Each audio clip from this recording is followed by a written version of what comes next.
Charla de hoy. ¿Felicidad?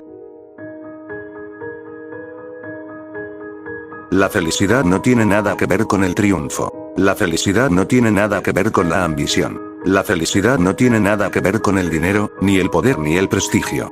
La felicidad está relacionada con tu conciencia, no con tu carácter.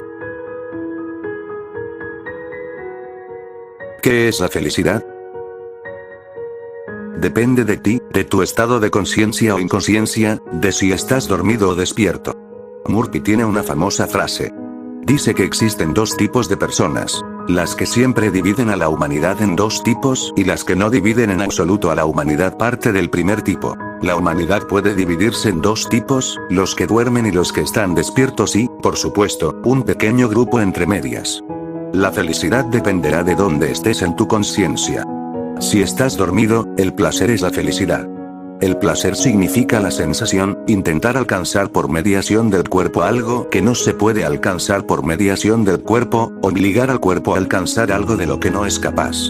Las personas intentan, por todos los medios posibles, alcanzar la felicidad por mediación del cuerpo. El cuerpo solo puede proporcionar placeres pasajeros, y cada placer se equilibra con el dolor, en el mismo grado, en la misma medida.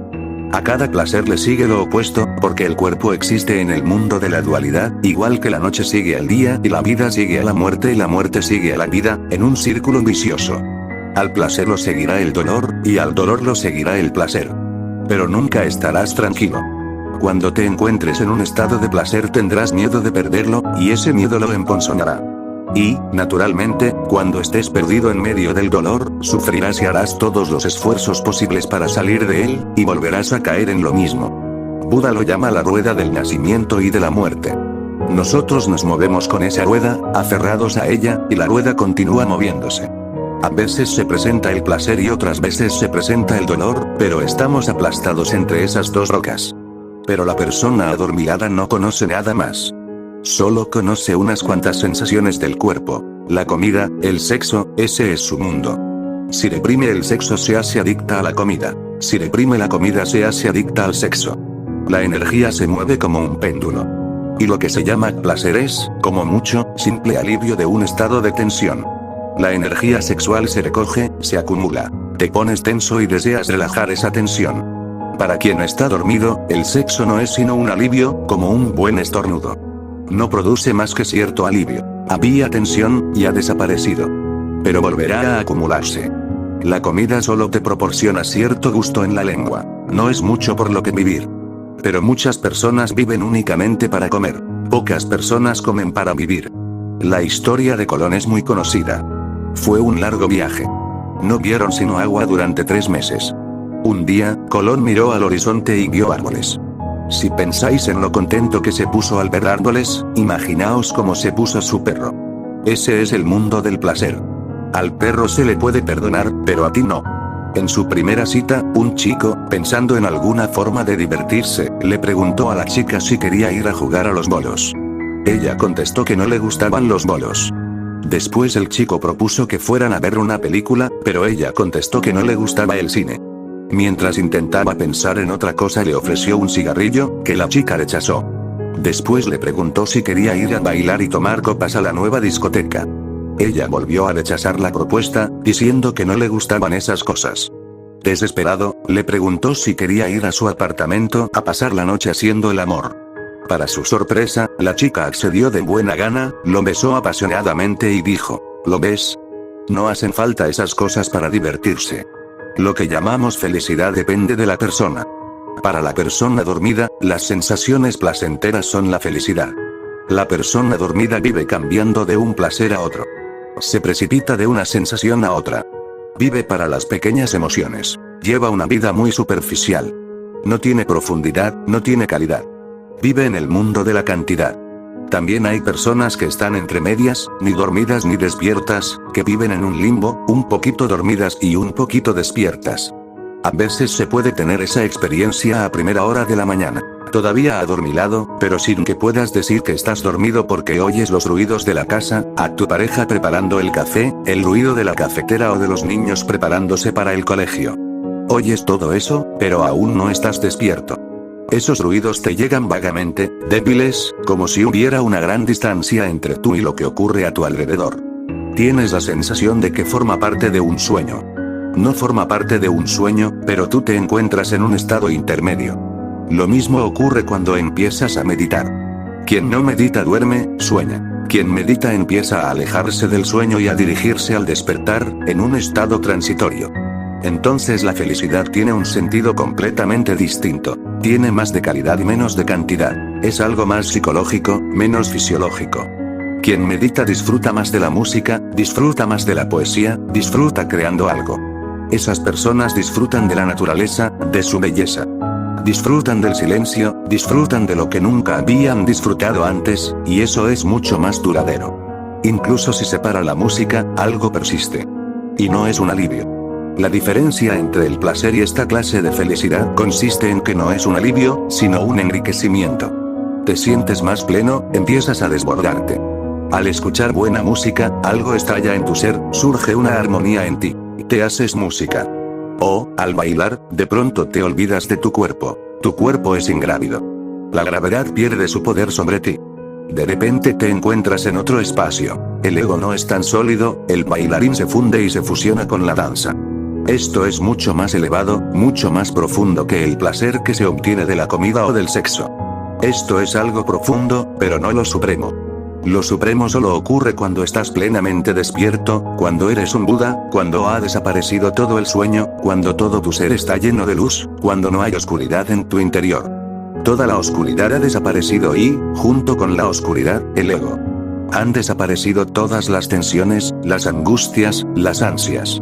Te encuentras en un estado de absoluta satisfacción. Vives en el presente. Se acabaron el pasado y el futuro. Estás por completo aquí. Este momento lo es todo. Ahora es el único tiempo y aquí es el único espacio. Y de repente el cielo desciende sobre ti. Eso es la dicha. Eso es la verdadera felicidad. Busca la dicha. Es tu derecho inalienable. No sigas perdido en la jungla de los placeres. Elévate un poco. Ve en busca de la felicidad y después de la dicha. El placer es animal. La felicidad es humana. La dicha, divina. El placer te ata, es una esclavitud, te encadena. La felicidad te afloja un poco la cuerda, te da un poco de libertad, pero solo un poco. La dicha es la libertad absoluta. Empiezas a avanzar hacia arriba. Te da alas. Dejas de formar parte de la grosera tierra. Pasas a formar parte del cielo. Te conviertes en luz, en alegría. El placer depende de los demás. La felicidad no depende de otros, pero de todos modos es algo distinto de ti. La dicha no depende de nada, ni es nada distinto de ti. Es tu ser mismo, es tu naturaleza misma. Buda Gautama dice, existe el placer y existe la dicha. Renuncia a lo primero para poseer lo segundo. Medita sobre esto lo más profundamente posible, porque contiene una de las verdades más fundamentales. Hay que comprender estas 4 palabras, reflexionar sobre ellas. La primera es placer, la segunda, felicidad, la tercera, alegría, y la cuarta es dicha. El placer es algo físico, fisiológico. El placer es lo superficial de la vida, la excitación. Puede ser sexual o de otros sentidos. Puede convertirse en obsesión con la comida, pero está arraigado en el cuerpo. El cuerpo es tu periferia, tu circunferencia, no tu centro. Y vivir en la circunferencia significa vivir a merced de toda clase de cosas que suceden a tu alrededor. Quien busque el placer quedará a merced de la casualidad. Ocurre como con las olas del mar. Están a merced de los vientos. Cuando soplan vientos fuertes, aparecen las olas. Cuando desaparecen los vientos, desaparecen las olas. No tienen una existencia independiente, son dependientes, y todo lo que depende de algo exterior supone esclavitud. El placer depende del otro. Si amas a una mujer, si ese es tu placer, esa mujer se convierte en tu dueña. Si amas a un hombre, si ese es tu placer y te sientes desgraciada y desesperada sin él, has creado tu propia esclavitud. Has creado una prisión. Ya no eres libre. Si vas en pos del dinero y del poder, dependerás del dinero y del poder. Quien se dedica a acumular dinero, si su placer consiste en tener cada día más dinero, será cada día desgraciado, porque cuanto más tiene, más quiere, y cuanto más tiene, más miedo tiene de perderlo. Es una espada de doble filo. Querer más es el primer filo de la espada. Cuanto más exiges, cuanto más deseas, cuanto más sientes que te falta algo, más vacío y hueco te sientes. Y el otro filo de la espada es que cuanto más tienes, más temes que te lo quiten. Te lo pueden robar. El banco puede ir a la bancarrota, puede cambiar la situación política del país, hacerse comunista, hay mil cosas de las que depende tu dinero. Tu dinero no te hace amo, sino esclavo. El placer es algo periférico. Por consiguiente, te hará depender de las circunstancias externas. Y es simple excitación. Si la comida es un placer, ¿de qué se disfruta realmente? Solo del gusto, y eso unos momentos, cuando la comida llega a las papilas gustativas y notas una sensación que interpretas como placer. Es una interpretación tuya. Hoy puede parecerte un placer y mañana no. Si sigues comiendo la misma cantidad todos los días, las papilas gustativas dejarán de responder a la comida, y dentro de poco estarás harto. Así es como nos hartamos de las cosas. Un día corres tras un hombre o una mujer, y al día siguiente intentas encontrar excusas para librarte de esa persona. Es la misma persona. Nada ha cambiado. ¿Qué ha pasado entre tanto? Te has aburrido del otro, porque el placer consistía en explorar lo nuevo. Resulta que el otro ya no es nuevo. Ya te has familiarizado con su territorio. Te has familiarizado con el cuerpo del otro, con las curvas de su cuerpo, con la sensación que te produce su cuerpo. Y la mente ansia algo nuevo. La mente siempre ansia algo nuevo. Así es como la mente te mantiene siempre atado a algo futuro. Te mantiene en un estado de espera, pero nunca te lleva los productos, porque no puede. Solo puede crear nuevas esperanzas, nuevos deseos. Las hojas crecen en los árboles del mismo modo que los deseos y las esperanzas crecen en la mente. Querías una casa nueva y ya la tienes. ¿Dónde está el placer? La disfrutaste unos momentos, cuando conseguiste tu objetivo.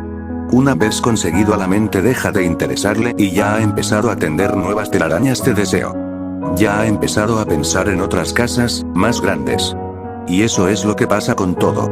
El placer te crea un estado de deseo permanente, de inquietud, una agitación continua. Hay múltiples deseos, todos y cada uno de ellos insaciables, que reclaman toda tu atención. Te conviertes en víctima de una multitud de deseos enloquecedores porque no se pueden cumplir, que te llevan de acá para allá. Tú mismo te conviertes en una contradicción. Un deseo te lleva hacia la izquierda, otro hacia la derecha, y alimentas ambos deseos al mismo tiempo. Y entonces te sientes dividido, escindido, desgarrado. Te sientes hecho pedazos. Nadie sino tú es responsable. Es la estupidez del deseo de placer lo que crea esta situación. Y es un fenómeno complejo. No eres tú el único que busca el placer, millones de personas buscan los mismos placeres. Por eso existe una gran lucha, la competición, la violencia, la guerra. Todos son enemigos entre sí, porque todos tienen el mismo objetivo y no todos pueden conseguirlo. De ahí que la lucha sea tremenda, porque hay que arriesgarlo todo, y por nada, ya que, cuando ganas, no ganas nada. Malgastas tu vida entera en esa lucha. Una vida que podría haber sido una fiesta, se convierte en una lucha prolongada, inútil. Cuando vas buscando el placer no puedes amar, porque la persona que va buscando el placer utiliza al otro como medio. Y utilizar al otro como medio es una de las acciones más inmorales, porque cada ser es un fin en sí mismo, y no un medio. Pero cuando buscas el placer tienes que utilizar al otro como medio. Te haces astuto, porque la lucha es tremenda. Si no eres astuto te engañarán, y antes de que los demás te engañen, tú tienes que engañarlos a ellos. Ya advertía Maquiavelo a los buscadores del placer que la mejor forma de defensa es el ataque. No hay que esperar a que el otro ataque. Podría ser demasiado tarde. Antes de eso, atácalo tú. Esa es la mejor forma de defensa. Y es un consejo que se sigue, tanto si se conoce a Maquiavelo como si no. Es muy extraño. La gente conoce a Jesucristo, a Buda, a Mahoma, a Krishna, pero nadie lo sigue. La gente no sabe gran cosa de Maquiavelo, pero a él sí lo siguen, como si tuviera mucha importancia para ellos. No hace falta que lo leáis. Simplemente lo seguís. Vuestra sociedad está basada en los principios maquiavélicos. En eso consiste el juego político. Antes de que alguien te quite algo, quítaselo tú. Tienes que estar siempre en guardia. Naturalmente, si estás siempre en guardia, te sentirás tenso, angustiado, preocupado. Todo el mundo está en tu contra y tú estás en contra de todo el mundo. De modo que el placer no es ni puede ser la meta de la vida. La segunda palabra que hay que comprender es la felicidad. El placer es algo fisiológico. La felicidad es algo psicológico. La felicidad es un poco mejor, algo un poco más refinado, un poco más elevado, pero no muy distinto del placer. Podría decirse que el placer es una clase más baja de felicidad y que la felicidad es una clase más elevada de placer. Las dos caras de la misma moneda. El placer es un poco primitivo, animal. La felicidad es un poco más refinada, un poco más humana, pero es el mismo juego que se juega en el mundo de la mente. No te preocupas tanto de las sensaciones fisiológicas como de las sensaciones psicológicas, pero no existe diferencia en lo fundamental. La tercera es la alegría. La alegría es algo espiritual. Es algo distinto, completamente distinto del placer y de la felicidad. No tiene nada que ver con lo externo, con el otro. Es un fenómeno interno. La alegría no depende de las circunstancias. Es algo tuyo. No es una excitación producida por las cosas. Se trata de un estado de paz, de silencio, un estado meditativo. Es espiritual. Pero Buda tampoco habla de la alegría, porque existe otra cosa que va más allá de la alegría. Él lo llama dicha. La dicha es algo absoluto. No es algo fisiológico, ni psicológico ni espiritual. No sabe de divisiones. Es indivisible. Es absoluta en un sentido y trascendente en otro. Buda solo emplea dos palabras en esta frase. La primera es el placer, que incluye la felicidad. La segunda es la dicha, que incluye la alegría. La dicha significa alcanzar el núcleo más profundo de tu ser.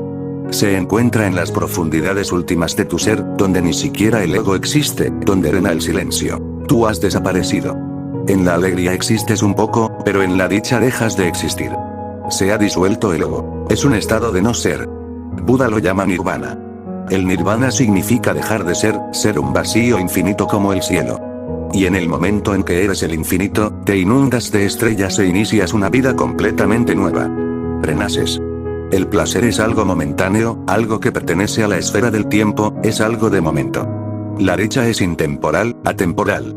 El placer comienza y termina. La dicha ni va ni viene. Está ya en el núcleo más profundo de tu ser. El placer hay que arrancárselo a otro. O eres mendigo o eres ladrón. La dicha te hace el amo. La dicha no es algo que te inventas, sino algo que descubres. La dicha es tu naturaleza más íntima. Estaba allí desde el principio, pero tú no te habías fijado. No te has dado cuenta porque no miras hacia adentro.